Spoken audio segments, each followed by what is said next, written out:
cut's going to hurt. The reaction of one British cabinet member to that question seemed to sum up the hard reality faced by the British government seeking to reverse a record budget deficit. Treasury Chief George Osborne went before members of Parliament Wednesday to announce a 5-year austerity program, saying Britain must reform its welfare system and halt other programs it can no longer afford. Today is the day when Britain steps back from the brink, when we confront the bills from a decade of debt, a day of rebuilding when we set out a 4-year plan to put our public services and welfare state on a sustainable footing for the long term. Osborne called the plan a hard road leading to a better future.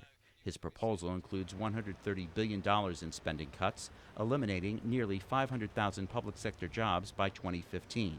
He said the cuts, along with tax increases, are necessary to wipe out a budget deficit that reached $246 billion last year.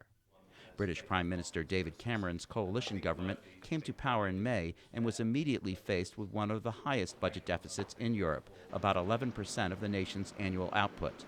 Not only is Britain confronting rising unemployment, it spent billions in recent years bailing out indebted banks.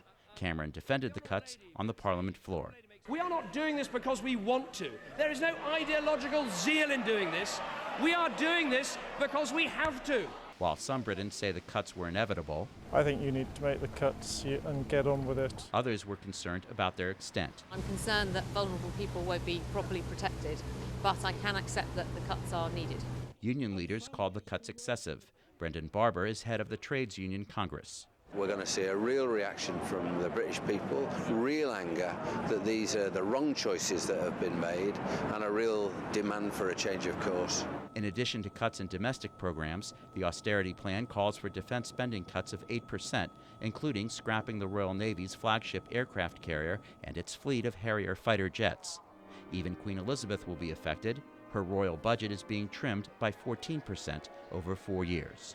Robert Raffel, VOA News.